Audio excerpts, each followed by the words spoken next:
When embellishing my project, I like to have my cut part of ephemera in clear view. Sadly, I don't have a big working area. So I made this simple ephemera holder folio. Come along and see how I made this without sewing and glue.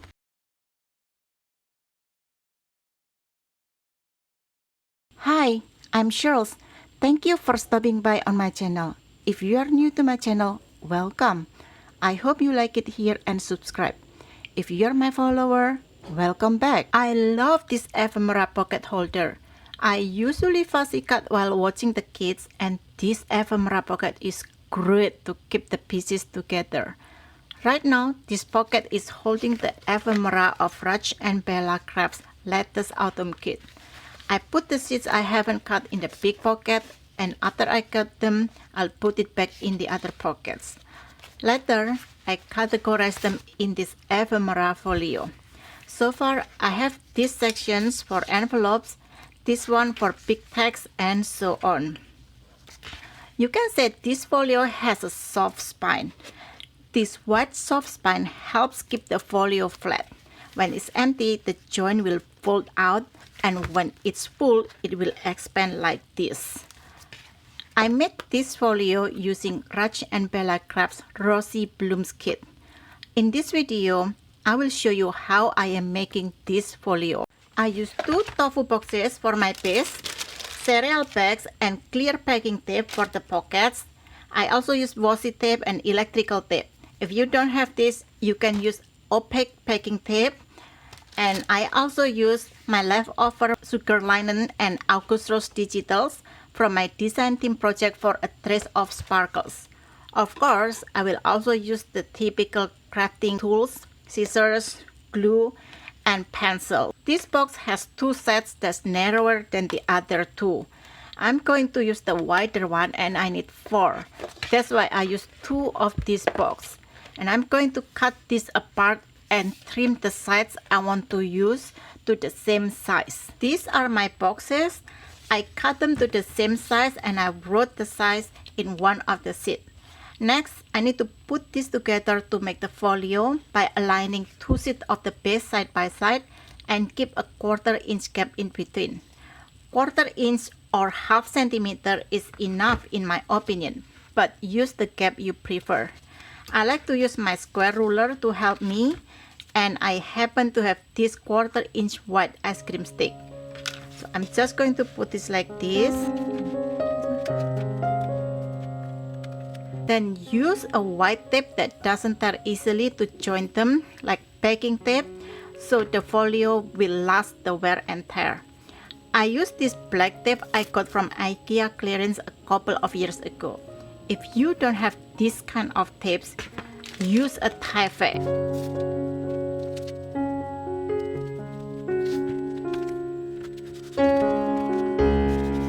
Flip and run the tape across the other side. If you use a spacer like I do, don't forget to take it out first.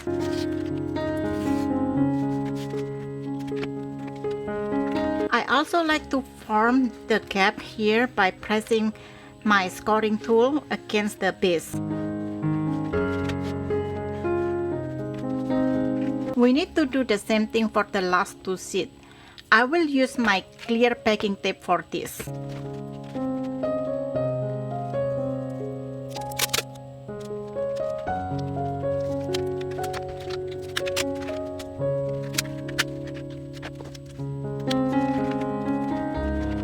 Now that we have these 2 pieces ready, we need to join them. I made this folio into a lapbook style and I keep half an inch gap between these 2 sides. This wider gap accommodates the thickness of the sides. For this tutorial, I want to make it into accordion style so I can continue using the 1/4 inch gap. For this one, I will use a Tyvek to show you how this is done with it. Cut your Tyvek at least as tall as your folio.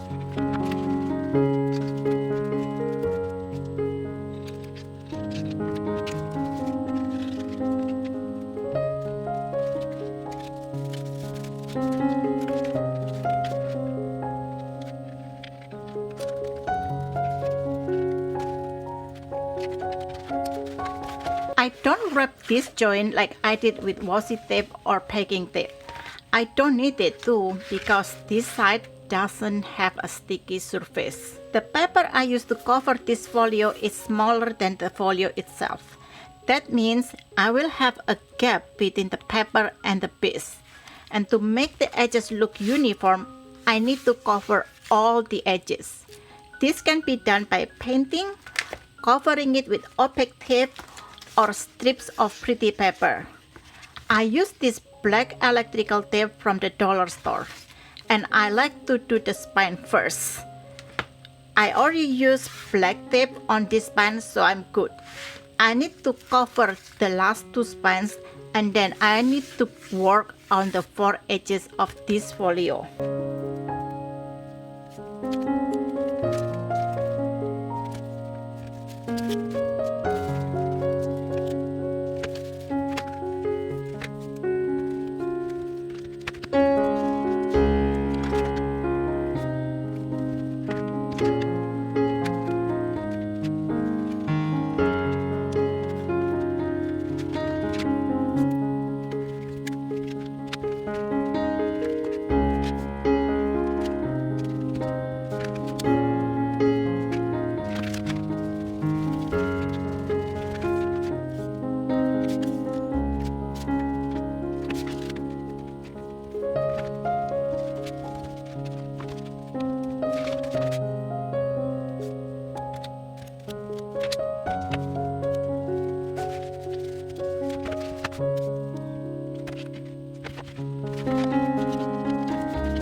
If you made this folio into a lap book style and you don't put enough gap in between these two sides, this folio will bulk out.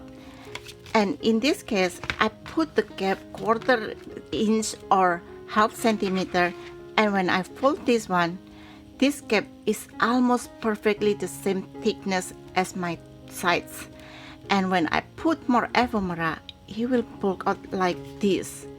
If you don't mind that, that's fine, but I like my folio to be able to lay flat on my table, and that's why I made this gap twice the thickness of my sides here. I like an 8 or 2 millimeter gaps between the page and the paper. So subtracting the page by 1/4 inch will give me the size of the papers I need to cut. And I have 8 sides to cover, so I need to cut 8 sheets. I already cut my paper here, and now I can cut my serial bag. I like to have a deep pocket to hold the taller ephemera pieces, medium depth, and a shallow one for my smaller pieces. After measuring the ephemera I mostly work with, I found 3.5 inches, 2.5 inches, and 1.5 inches serve my needs. The width of the pocket needs to be wider than the paper so it can wrap around the paper. With the pocket step decided, I can now decide how many of each pocket I need. I mostly work with smaller ephemera, so I want a lot of shallow pockets. I don't use lots of big ephemera, so 2 of the deep pockets will be enough. And since I want all the deeper pockets to be on the bottom of my folio, in case I have pieces that's taller than my folio, I need 2 sheets for this. So I will put this aside, and I will also need 2 of these papers to be my front and back cover. And that leaves me with 4 sheets of paper. I decided to put the 2.5 inches pockets on the bottom of each of these 4 sheets and fill the rest of the space with the narrow pockets. Now I know I need 2 pieces of 3.5 inches pockets and 4 pieces of 2.5 inches pockets. To calculate how many 1.5 inches pocket needed, I need to mark 2.5 inches from the bottom of my paper, and I'm going to mark it on the back. paper I need doesn't have any direction, so I don't really care how I'm marking this. But if your paper has direction, make sure that you mark this on the bottom. And the area under this mark will be my pocket, and the area above is empty. I can put 2 pieces of 1.5 inches pocket here. 2 times 1.5 is 3. That leaves me 3 and around 3 and 5/8 to divide between the gaps of the pocket. And I decided 3¼ inches gap within the narrow pockets should be enough. So I measure 3¼ inches from the top. This will mark the top edge of the narrow pocket. And then 1.5 inches, which is the pocket width or height. And then another 3¼ which mark the beginning of the next pocket, the next narrow pocket. So this makes it clear that I will need 2.5 inches pocket for one seat and 2 1.5 inches pockets. So each 2.5 inches pocket I will need 1.5 inches, and I have 4 sheets of paper, which I'm going to do the same thing. That means I need 8 of this one. I need to repeat the marking of this paper on the rest of the 3 paper. I'm going to do the same thing for the big pocket, and I don't really care about the orientation of this paper. So I'm going to mark 3.5 inches from the bottom. Again, this area will be my pocket, 3.5 inches pocket, and this empty area. I don't really think that this area is wide enough to put 2 of this narrow pocket. Especially I want a gap between this pocket and the next pocket. So I'm going only to put 1.5 inches pocket. That means I have 2 sheets that I'm going to put this 3.5 inches. So I have 2, so 8 plus 2. So I will need 10 of the 1.5 inches for 2.5 inches and 2 of the 3.5 inches. But I still need to finish marking this. This marking will be very useful in the next step. So 3¼ inches gap from the top. I just like to keep the same gap as the previous pocket. So and the other side 3¼ and that's it. And I'm going to repeat this for the last sheet of paper. With the numbers ready, I can start cutting the cereal bag. I found the best way to mark the cereal bag is by using a mechanical pencil. It's not only marking the bag but also gives it a fold line, which make it easier to cut straight. I already opened my cereal bag and I'm not just going to cut it into half. The cereal bag that I use have this hole in the middle, so I'm not going to use that part, but I can still use this and this side. And this width is wider than my paper, so that's good. I don't really care of keeping these edges straight, so I'm just going to use my scissors to trim it off, just to make it look a little bit tidier. And I'm going to start cutting the pieces that I need here. I'm just going to cut this off because I don't want this in my project. Here, as you can see, it's kind of giving it a crease mark on the plastic, and it will just make my cutting process so much easier. I can just do something like this and use my crafting knife to cut it, or just use my scissors to cut it straight. My pockets are cut and all my papers are marked.